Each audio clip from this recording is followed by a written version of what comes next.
Hey, welcome to it. It's training camp recap. Sorry about that. I got a little glitch here. Hold on. Hold on. Oh no. Oh, it's this right here. Sorry about that. Hey, what's going on? Glad you're here. We got tons of stuff to talk about with the Broncos and training camp for today. Uh, and hopefully Coach Mike Sanford joins me in just a little bit. We also have a watch along, little march towards history with the Rockies as they're up 3-0 in the bottom of the 8th inning. Kyle Freeland wins 7 1/3 innings. This is notable, and trust me, this will be mostly about the Broncos, but the Rockies have lost 8 games in a row 5 times. The previous 4 times they've won the 9th game. It truly would be remarkable if they were to snap another 8-game losing streak with a win tonight. That would be just so weird and bizarre. And they've not lost more than 8 games, and that's terrible. And you've done it 5 times, 40 games, obviously awful. But in every other suck-ass season for these other teams, the losing streaks have actually been like 16, 20, 25 games, stuff like that. Now, the Rockies have lost 8 games, won a game, and then proceed to lose another 6. They've done that, especially back in April. My heart will be broken for Kyle Freeland if they don't figure out this win up 3-0. They got Vodnik on, runners on first and second, and they just got it. 100-mile-an-hour heater, gets strike 3. So they only need 3 outs to get the shutout over the Cardinals or just get the win. That's all that matters. We'll follow that as it goes. We want to thank Ramos Law. They are the folks, medical doctor and attorney. They are the official injury law firm of Broncos country. You can find them at ramoslaw.com. We're so grateful for Ramos Law. Okay, today, just some Broncos news to start off. Congratulations to Nick Benito for being the 38th best player in the NFL, voted on by his peers. We'll get to Nick Benito in a little bit, but if I'm Nick Benito, I don't know, man. I don't know how much I really want to put myself out there. When you see what the guaranteed money is for pass rushers these days and what he's done to become part of that conversation and to know that they're obviously in some form of negotiation with them, putting your life on the line. And at this point, I don't know, man. He sat out of practice today, as did a bunch of vets. The Broncos had a terrible time in San Jose. We'll get to all those details in just a little bit. But, I mean, it was awful. In fact, all right, I'll just get to that right off the bat, and we'll get to your comments here in a second. But why don't we just get to that right off the bat about how awful it was? Now, you have to understand how pissed off Sean Payton was just in general about – all the problems that were going on. Not happy. I've got 14 things written down that I'm pissed off about.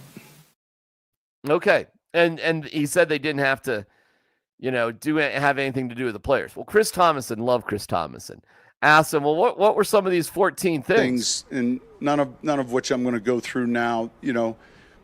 When you take your first road trip and you're seeing it through my eyes, there's certain notes you make, and then it could be sidelines, it could be hotel, it could be 2 a.m. There's a festival outside the hotel, it could be the travel, it could be a number of things that you want to clean up, but I'm not going to go through all 14 of them. There's probably 17 by the time I got home, and so. All of which can be cleaned up and easily corrected. All right. Oh, Coach Sanford, what's going on there? Are you there, my friend? Can you hear me? Coach is sideways. I'm not sideways with Coach, but Coach is sideways with me. What the heck? What is going on? Hey, Coach, you're going to have to try to sign in again, my man.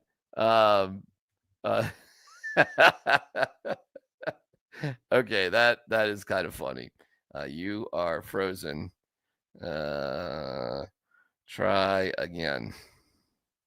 I'm going to take you out there, Coacher. I hope you can hear me. And he takes himself out. Okay. All right. What Sean Payton's talking about specifically, we found out more details. There was the San Jose Jazz Festival, and the hip hop artist Common was performing on Friday night. So apparently, Common was uncommonly loud, keeping Sean up. So he wasn't happy with the hotel. He's bombing on interns. Found out, too, they were supposed to land Sunday morning at 1:40 a.m. That got delayed 2 hours, which isn't all that uncommon, but pun intended. They got in at 3:45. The first team stunk offensively and defensively, and it just sounds like this trip to San Jose was absolutely misery. Coach Sanford joins us right now. Coacher, how you doing, my man? Coach, can you hear me? I'm good. Sorry, buddy.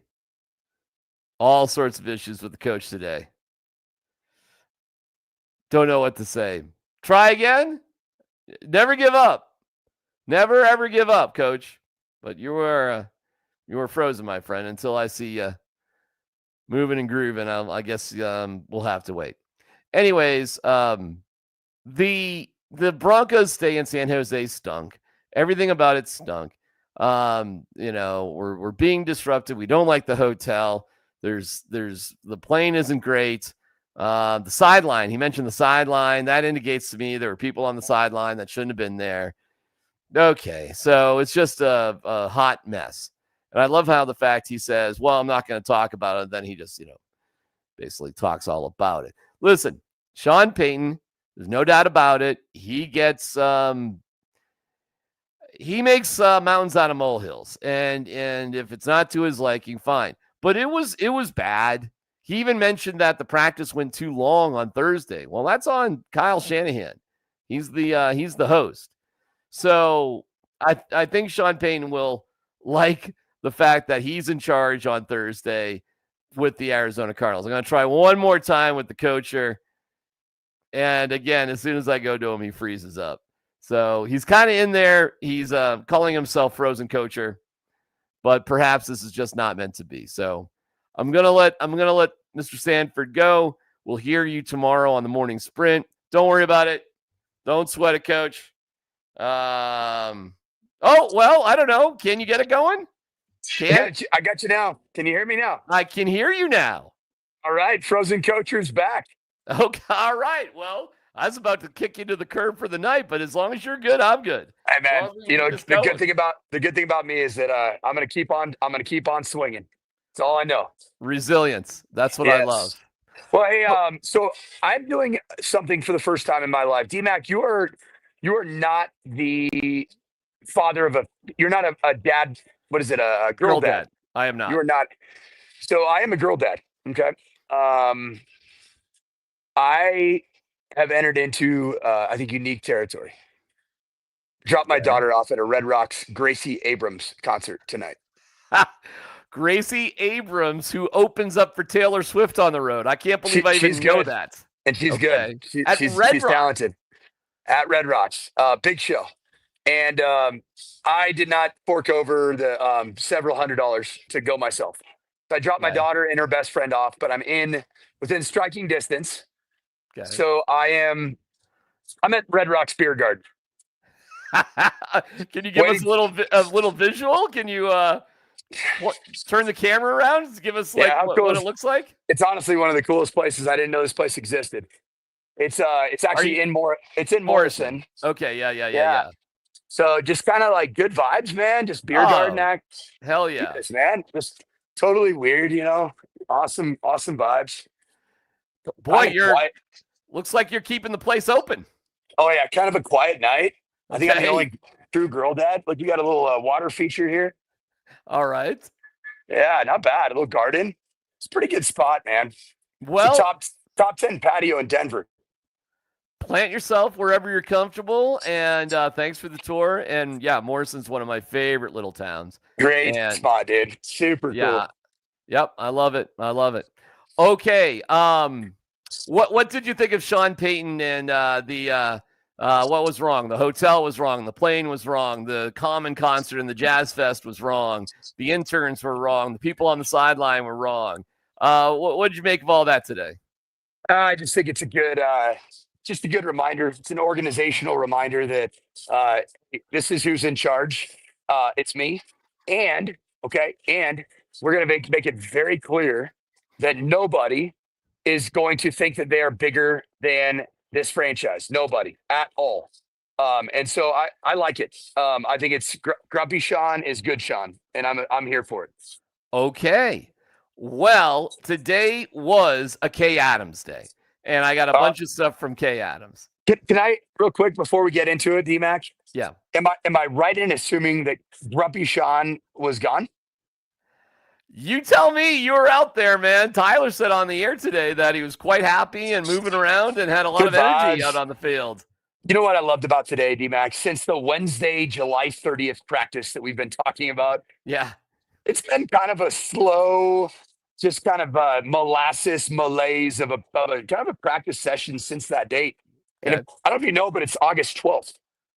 I think some of that lack of energy bled into possession one for the Broncos defense against the Niners. And then it bled into 3 possessions of Bo Nix in the offense against the 49ers. Today was a great, solid reset, and I loved it. There was energy, there was bass, the music was loud, players were running around. It felt like there was a big-time reset, and I loved it. Well, could it be that Kay Adams brought donuts for the Muggles, which she did with a lovely little note, saying, see ya in, Santa Clara or whatever in February? Well, she's referring to the Super Bowl. So, wow. Yeah. How about that nice little note from Kay Adams? Is one of those, DMac, is one of those hearts for you or no? I think several of those hearts are for me. No, or more specifically, are any of those donuts particularly for Mark Mosier? Oh my God, that is such a great question. I mean, how do those donuts actually stand a chance?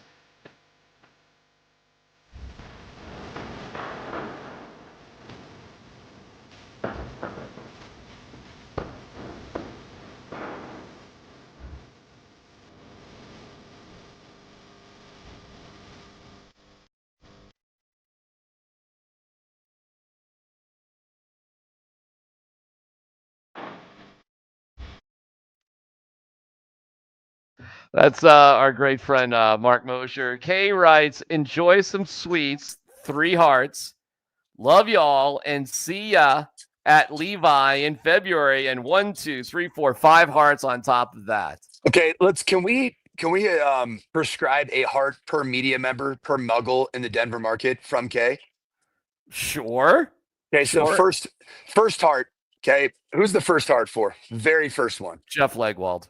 Yep, Leggy for sure. Second heart. Kliss. Or 9 News at Kliss 9 News. Yep. Yeah. Third heart. I'm going with newly promoted our guy JP, Mr. Palmer.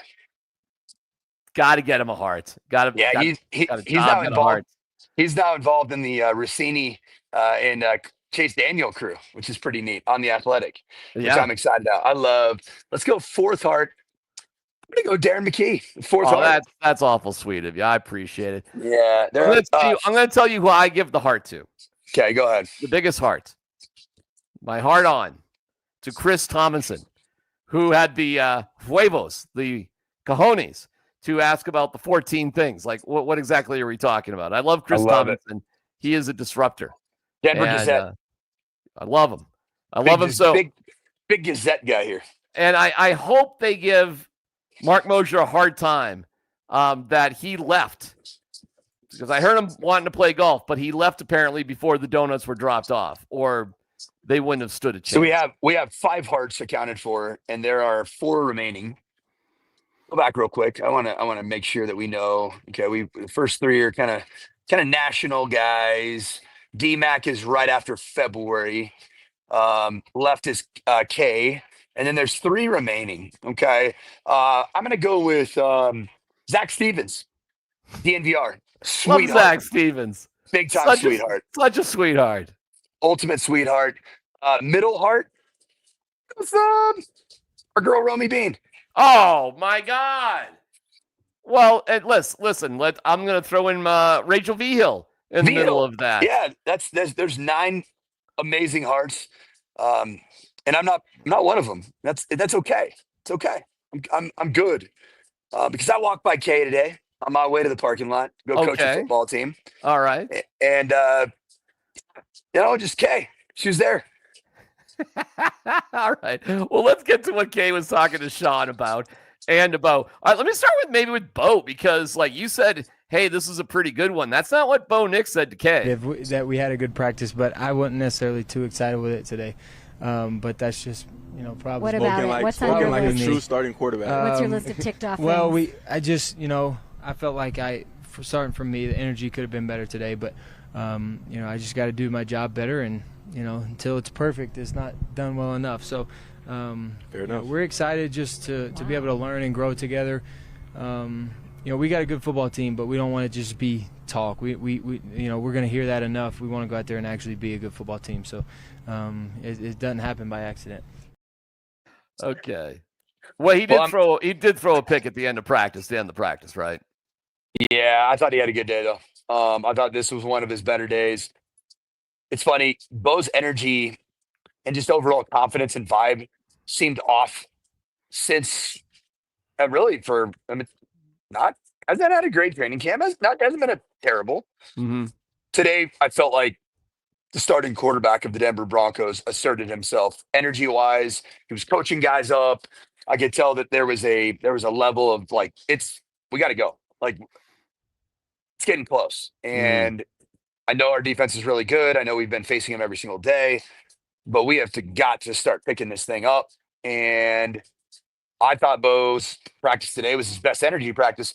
I mean, thank God that Kay Adams wasn't here like last Monday or Tuesday, because those practices, you want to talk about bad energy and just overall execution that was subpar. That was last week. This was much better. When I hear Bo say we got to stop talking and you realize all that talk is coming from Sean. Like, Sean's the one talking, and good for Kay. I got a couple of clips here. She asked him about it, and when we'll have the Bo Nix, top 5 thing coming up as well. But here is Sean explaining things to Kay. I have such confidence. Listen, last year I was here in this very seat giving you the same coffee and saying it was underselling and over-delivering. I got the vibe that you wanted it to be like a secret, what you guys were building towards. Now I feel like you got a little look in your eye there, Mr. Payton, and I feel like you've said things about your quarterback, this team, what they're capable of, being a Super Bowl contender. What is the one facet, like the one little piece of that complete puzzle that gives you the most confidence in what this team's evolved to that makes you a contender? I think we've improved on what was already a very good defense. And we've improved quite a bit. He goes on to be more specific with Kay Adams. Now, this is where, Coacher, you're going to love this. Talk to me. You're going to not like this. You're going to love this because it's got to do with you. And let's see if you can pick it up. And it's a little bit long, but hang in there because you're going to love this. I haven't seen this. The first thing everyone looks at, even free agents, when they look at deciding on teams, is do they have a quarterback that can – and I think the people that have seen Bo play in person in our division have seen, his skill set, his feet, his ability to get us into the right plays. And then I think it gets back to a series of acquisitions, not just one specific. And you have to be comfortable, like the first meeting with our team in the offseason program, and we're not into phase 1, 2, and 3. Like, we'll spend 6 weeks in phase 1 where they're just over here lifting and running. And then when it comes time for the OTAs, we'll move into phase 3. But that first team meeting was, hey, I don't want to be uncomfortable or phased at all by discussing what it's like to play in the Super Bowl, what it's like to win a division. And make no mistake, and with all due respect, what Kansas City's been able to accomplish has been remarkable. So there's a tremendous amount of respect there for their run. And so I've always in this league thought of the 3 goals is win your division, best seeding possible, win a Super Bowl. Those are your 3 phases. And I just think that, yeah, on a near, like, and then I would say for us, like, more specifically is starting fast this year. You know, we didn't back 2 years ago. A year ago we started 0-2 and then bounced back. But us starting fast at home and not putting ourselves in a hole where maybe week 16 could be played for something differently than it should be because of your. All right. You know, I lied to you slightly. That's not the clip I wanted. I feel bad about that. And I'm going to get the clip. I'm going to get the clip. I just got to do something over here. I noticed that has to do with you. But what about that word salad there, Coach? About why they're good and why he takes so much pride in what's going on. And let me just get myself together. But I want you to reflect on how he has come to this conclusion about how special this team is. That's basically what he was saying. Well, I mean, the first thing that was out of his mouth, and I stand by this, if this thing does go awry this year, the first thing out of his mouth is that we've added to an already strong defense. That sounds like a head coach that's doubling down on the fact that the defense needs to be the reason this team is better this year. Joker. Not because of all the different things. You're looking for your Joker. Is Evan Engram your Joker? I'm sorry. I'm going to get to that in a sec. Go ahead, Coach. Sorry about that. Oh, you're good. The defense is the pressure's on the defense. Luckily, that's a good thing because this defense is as advertised. Nick Bonito looks even better than maybe a year ago. Yeah. Any word if he's going to get his deal? Listen, if I'm Nick Bonito, I'm not. I got an ankle, I got a pinky, I got an ear, I got a whatever. I mean, if I'm Nick Bonito, I'm Micah Parsons in a nice way. I'm having the nicest injury holdout of all time. I mean, I don't know why this guy would practice again, Coach. Seriously. Yeah, I agree. He is so good, man. He is so different. He's so good. He's in a strong negotiation position. The Broncos have to just make a simple decision. Are you the man or are you not the man? Right. That's it. Right. Yep. And if he's the man, you may as well get to it. No question. You may as well. And I think he is the man. I do. Or at least he's as good of the man as you're going to luck into with the 64th overall pick. There's no thought whatsoever that there's going to be an impending contract bomb that's going to go off with Nick Bonito, is there? Well, I felt it today. I just felt the vibe. Yeah, he didn't practice today. I mean, he slightly twisted his foot or something on Saturday. There were a lot of vets that actually didn't practice today. Greenlaw, no Greenlaw today. It was nice seeing Alex Singleton back out there, full go. You know who's been healthy most of, if not all of camp is Talanoa Hufanga, which is great news. Yeah. He's looked great every day. I think the entire offense was out there today. Were they not? Evan Engram had I think he had an emerging day. Like, hey, it's time for me to start getting included in this mix. Right. Because he was on a dadgum milk carton on Saturday against the 49ers. Yeah. And Payton pointed that out. Well, here we go. Now, hey, you're such a pro. You get me right into it. This is what I was talking about, and it does reference something you brought up, and it goes to the Joker position. And what is the Joker? Joker, will you finally tell me? He's a Joker. Is he the Joker of the Talk about team? Engram. So,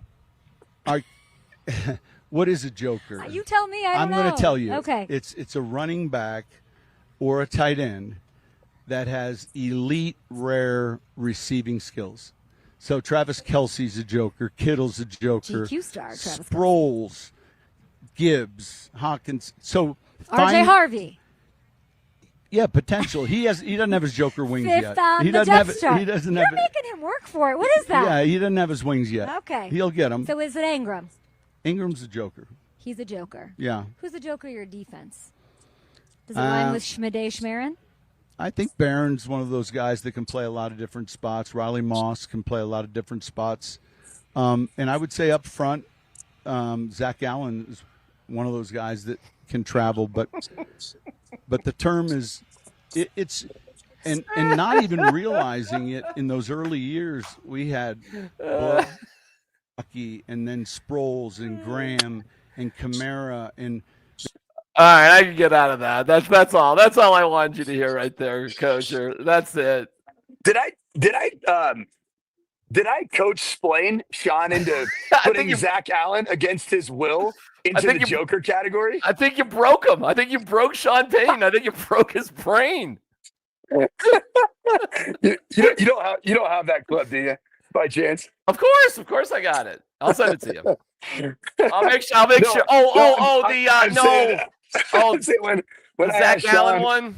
About how Zach Allen moved, he basically lined up at every single position in that defensive front last season. He was a spinner linebacker. He was a shade. He was a 2-eye. He was a 3 technique. He lined up as a 2. He lined up as a 4-eye. He was a 4. He was a 5 technique. He was a 9. He was a wide 9. He literally played every single position in the defensive front for the Denver Broncos. 38 snaps on the season as an edge player. Nearly 800 some odd everywhere between head up on the tackle to head up to the guard, in the B gap, in the A gap, all over the center. Guy played everywhere. And I said he's a defensive line joker. Jahdae Barron, the secondary joker. Yeah, I can't find it, but I know it's all good. Yeah. I know what you're referring to. He didn't like it. He didn't like it when I said that. Yeah, I know. It was so funny. It was hysterical. Yeah, now all of a sudden, well, you heard it for yourself. I laughed my ass off when I heard that today because now all of a sudden, Zach Allen is that guy. There's no comparables. There's no comps, though. There's no comps.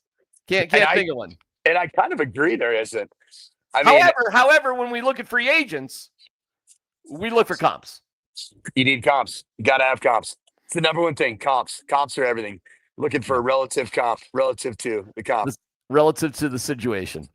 All right, here's another one with K. Adams. This is the last one I'll do from K. But to me, it was interesting because Sean has had a big mouth, and he was a little bit more toned down with K there. I mean, K was being aggressive. Good for her, by the way. Great journalist. She's amazing. She truly is amazing. She's amazing because she takes the most interesting storyline and she can come at it from her own unique angle without being overly confrontational, but still addressing it directly. And one of those, Coach, was Bo Nix, a top 4-5 quarterback in the league. And she just went there with Bo. One up, Coach, on the Super Bowl. I mean, he said he's top 5. Do you want to throw top 3 out there? Well, not you, Bo. Let's just make sure we're going out there and, I mean, we got to, I don't know what I was last year, but.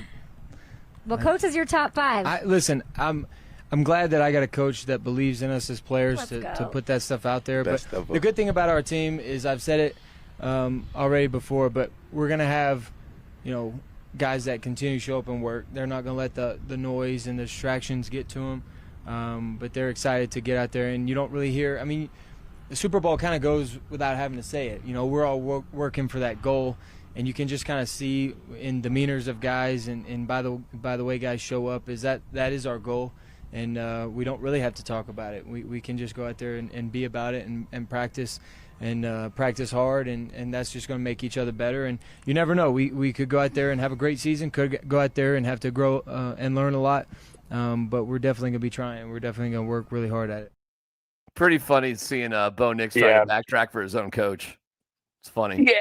It's funny. You know who Bo Nix ultimately played for in college? Dan Lanning. Yeah. And Dan Lanning comes from the Nick Saban and Kirby Smart tree.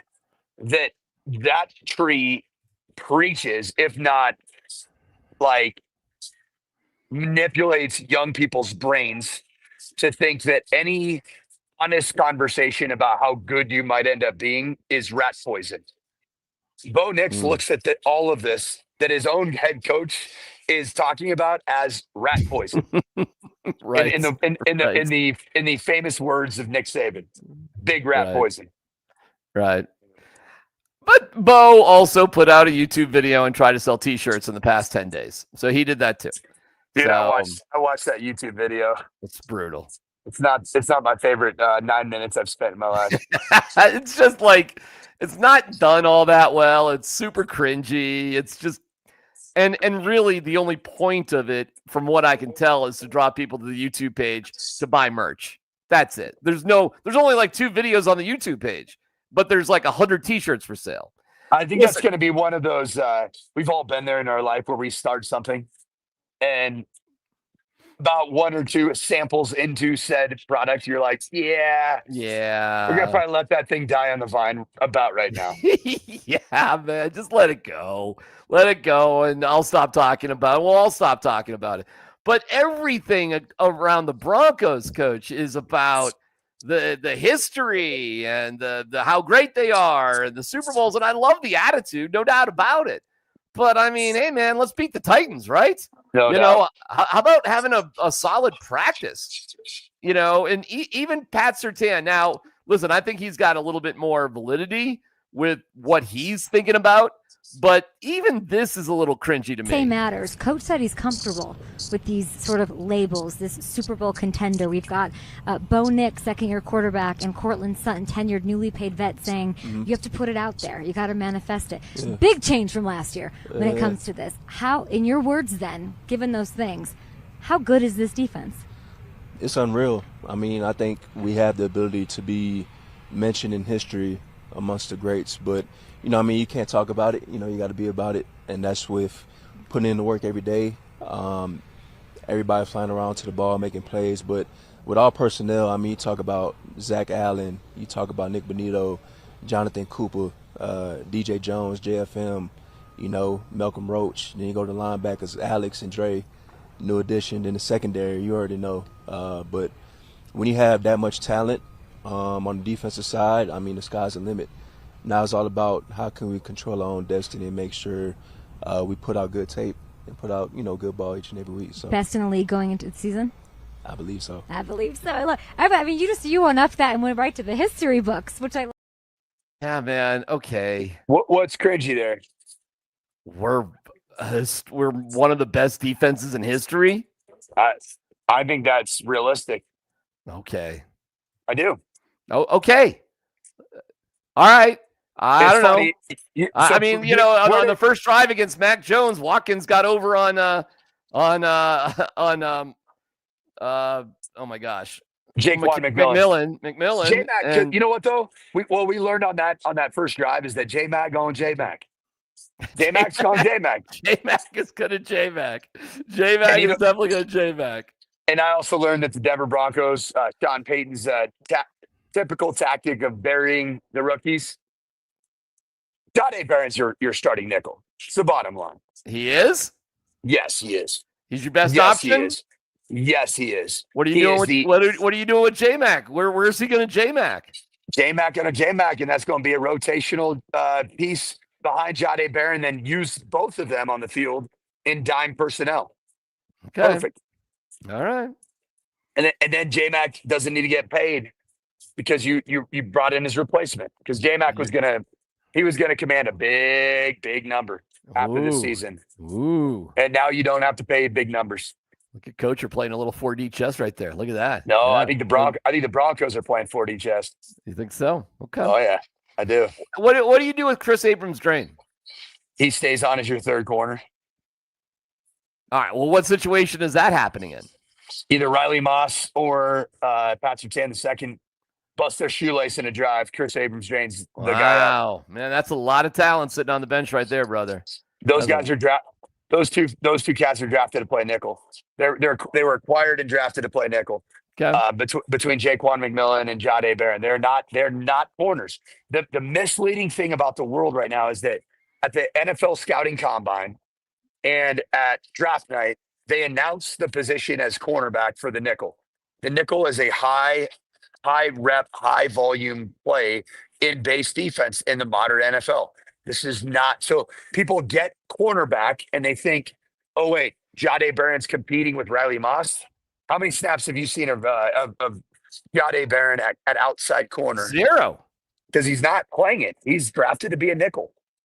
He's brought here to be a blitzer. He's brought here to play in the box at times. Wow, what a luxury pick that is. It's not. He's a starter. Okay. All right. He's a joker. Maybe. We'll see. A defensive joker. I don't know. Who knows? He is a joker. I think that's a luxury pick, bro. Like, if your team is that good and that's your first round pick, okay. They didn't all right. You tell me, Coach, how many starting nickels in the NFL were taken in the first round, brother?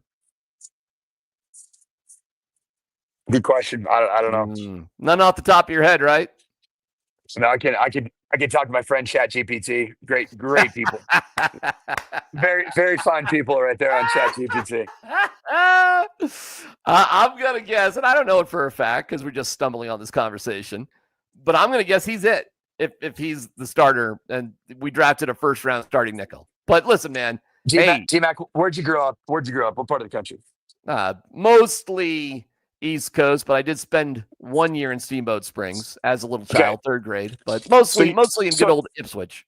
So generally speaking, the team that you grew up with, Patriots. With the Patriots, do you know who was the superstar of their first preseason game? Like the Steve Grogan Patriots? The superstar of their first preseason game this year. I have no idea. Travion Henderson. Oh, first my touch. God, really? First touch, 93-yard kickoff return. Really? Looks unbelievable. They got Henderson returning kickoffs. They got him doing everything. Hey, man, I saw, by the way, RJ Harvey early in camp taking some kickoffs back, and he looked good. Yeah, he's not doing it anymore. He is not. That's my point. He is not doing it anymore. I mean, it's all Mims all the time, I guess. Yeah. Hard to argue about that, by the way. And what you're saying, I know what you're saying is when we see Henderson or a couple of those tight ends or Golden, right? Yep, Matthew Golden. We have to keep in mind, maybe not so much with Judkins, by the way, but with those other guys, we got to keep in mind the Broncos chose a starting nickel over that guy. Correct. And there were and Sean said the joker position comes from running back or tight end. We pass on 5 dudes like that. We pass on 3 tight ends, including our guy from Colorado. Yeah, Terrence Ferguson. We pass on a couple of running backs, and we pass on Amari and Hampton right behind you. Hampton, Henderson, and Quinshon Judkins, which, I know it hasn't started well. The dude can play football. We'll see if he is able to figure out his life. Judkins and Golden and a couple of tight ends, and we just were like, we need a starting nickel. Maybe it's a rotational nickel. Listen, if they're the smartest guys in the room and he's awesome and RJ Harvey is awesome and the receiver, help me out, having some brain farts here. Third round receiver. Patty Bryant from Patty Bryant from the Illini. Hey, I'll tell you who wasn't awesome and has been awful all training camp. Oh, Tyler Crawshaw. You know, it's so funny you say that because well, hold on a second. I'm seeing rave reviews on Crawshaw from today. Okay. But I swear to God, Sean Payton said he was special. I'm seeing other guys talk about how far he can kick it. I've heard actually good things about Crawshaw, the punter. No? How do you look in the in your 3-and-out fest with your first offense? Bad. I mean, terrible. And almost every single punter in the NFL can put a punt from the 50 or between the 50 and the 40 inside the 10. Almost every single one. And then if you're on the minus 40, they put it inside the 15 with consistency. Almost every that is that's how you get into the party. That's your invite to get into the party. DMac, I think the Broncos might have a punter issue. Okay. Well, that is so funny because there were really kind words about this guy today. And maybe today, whatever. Well, and I know they did practice specifically for him today, correct? Yeah. It was punt period. But not just they backed him up and unleash it there, young man. The problem with the punter though is that your job, if your offense is functioning at a high level, man, sometimes you only get 3 to 4 or 5 chances a game. Yeah, and he's been so wildly inconsistent.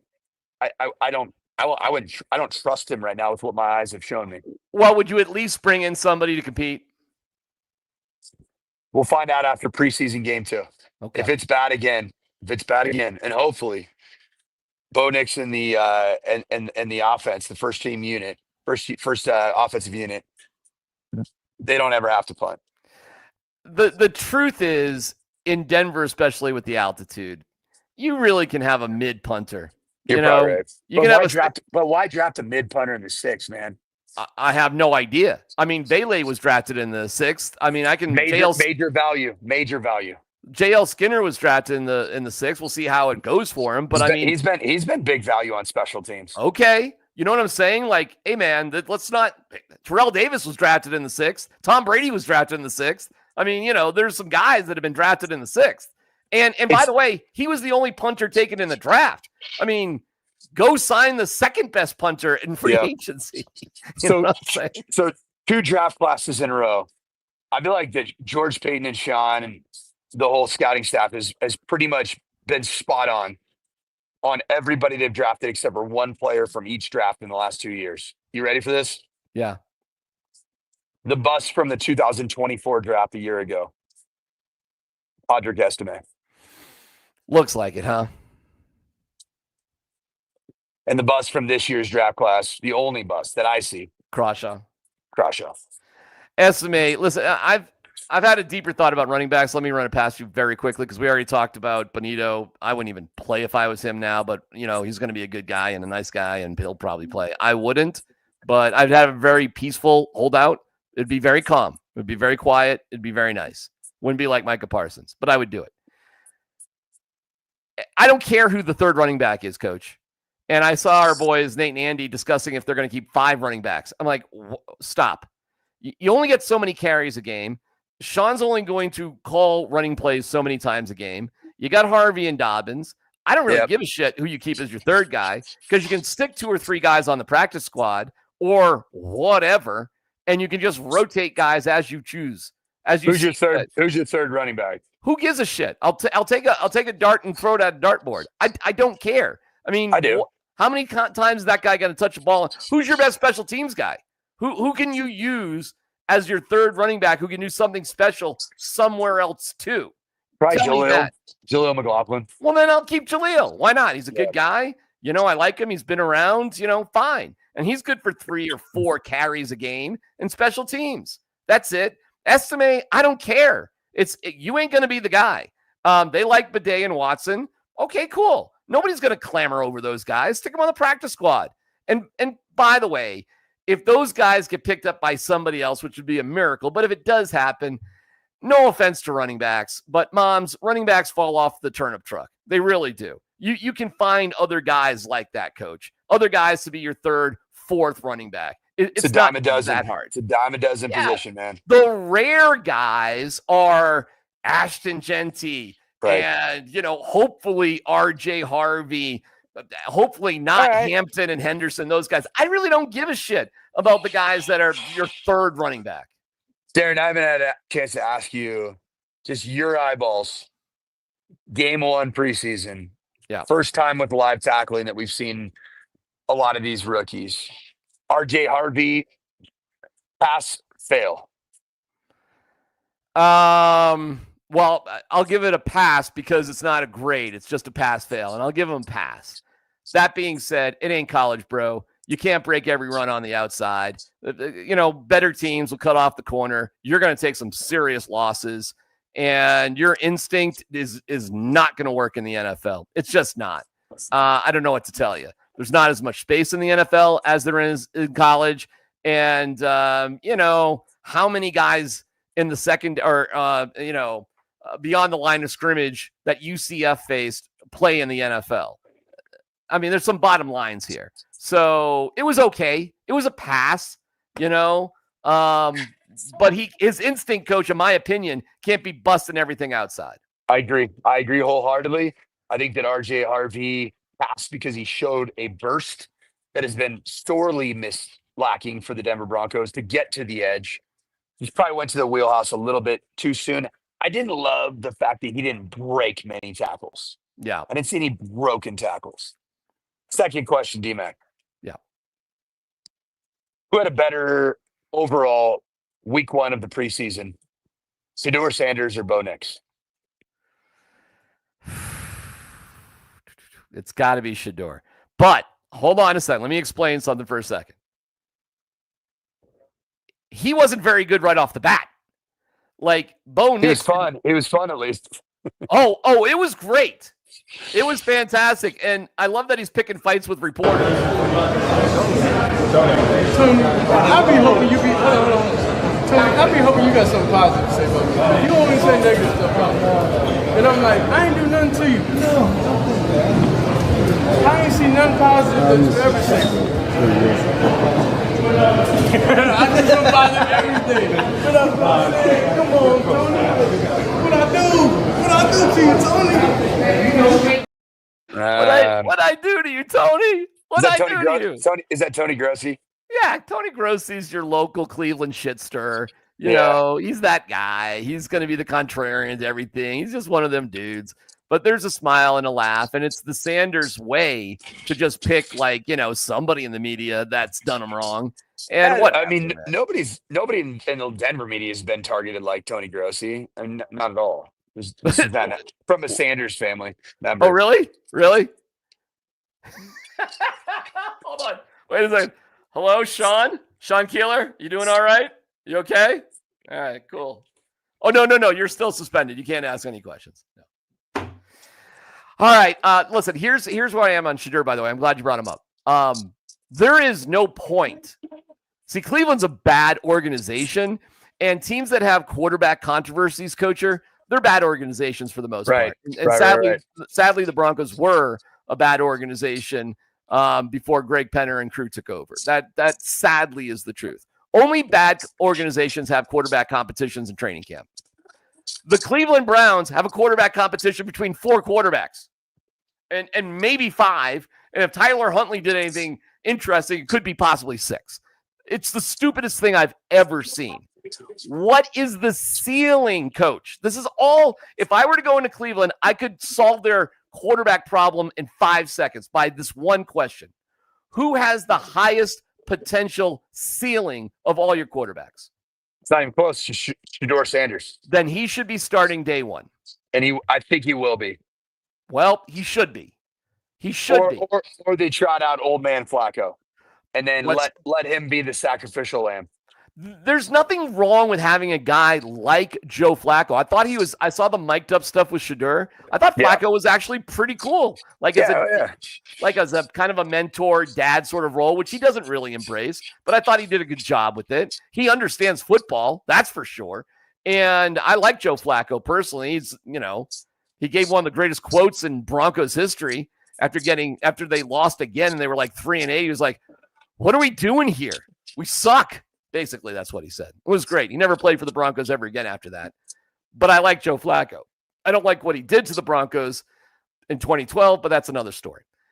The truth is, Shedeur has the highest ceiling. He's certainly good enough to play in the NFL. He's going to make mistakes. But the only way to get beyond all that rookie shit is to play, Coach. That's it. Yep. You've got to play. I have no idea what advantage Kenny Pickett gives them. I don't know why they drafted Dylan Gabriel instead of Shedeur Sanders. The Las Vegas Raiders should be ashamed of themselves for not drafting Shedeur. Yeah, I agree. I've been saying that. Yep. Makes no sense. They did. They blew it. Why? What is it about Shedeur Sanders that every step of his journey, from son of Dion, high school prospect, overlooked, he's just the son of a famous player, and then ends up proving everybody wrong? Does it again from Jackson State to CU. Everybody said, including myself, this ain't an HBCU FCS 1AA school, right? And then he proves everybody wrong. Does it again in the National Football League. What is it about Shedeur that at every step of the way he is essentially undervalued and ends up proving people that the guy can play football? He said it. He said my dad is a good thing and a bad thing. Yep. And that's the truth. It's a good thing and a bad thing. And there you go. Would you want Shedeur Sanders as the face of your favorite franchise? Sure. I'd have no problems with that whatsoever. No problems with it. And a lot of the criticism, it takes me back to some of the criticism Lamar Jackson had. And I was and am a huge Lamar Jackson fan.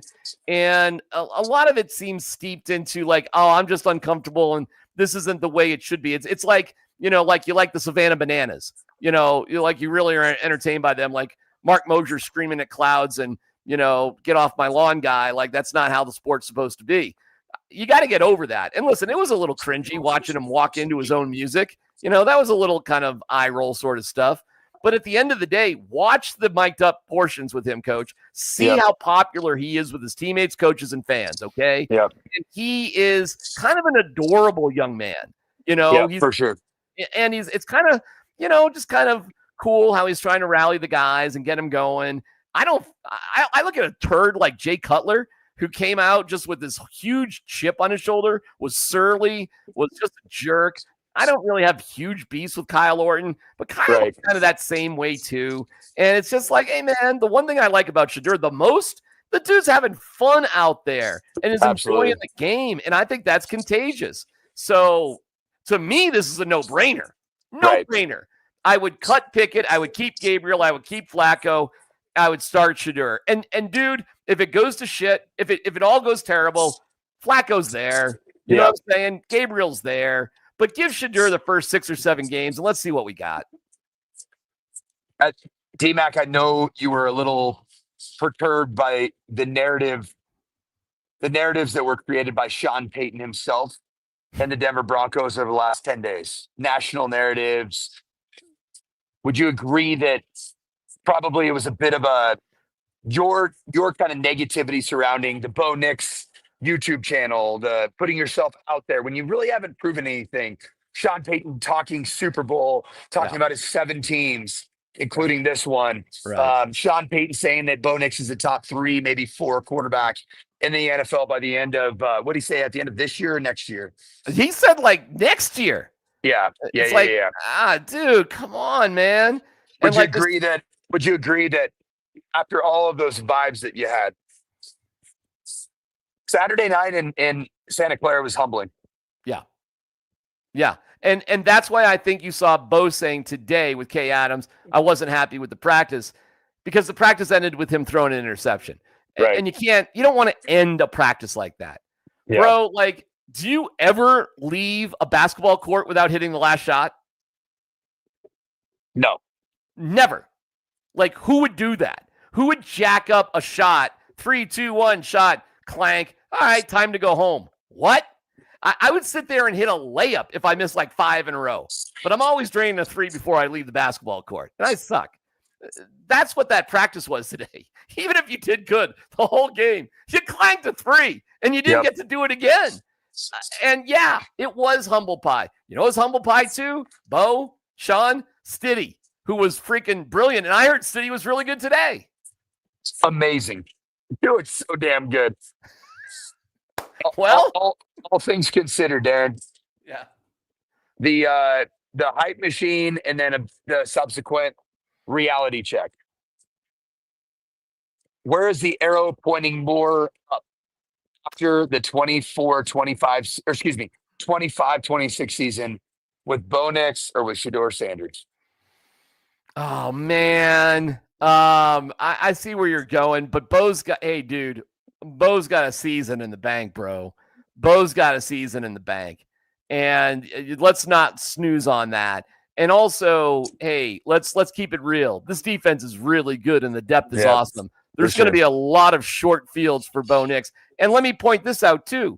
You should have gone for it on the first drive on 4th and 3 from the 50. Why didn't you? They went for it on 4th down on the 3rd drive and they converted it. It was a nice play by Bo Nix. So listen, I think there were a lot of things. Plus the interns. These interns were ridiculous. And a jazz fest outside of Common. I mean, let me see Common on a Saturday night at Red Rocks when I don't have anything going on the next day. I got to get my shut-eye. Seriously, what else does Sean complain about, dude? Can you imagine like going to dinner with that guy? Holy cow. Oh, my Lord. What's wrong with this roast beef? All right, dude.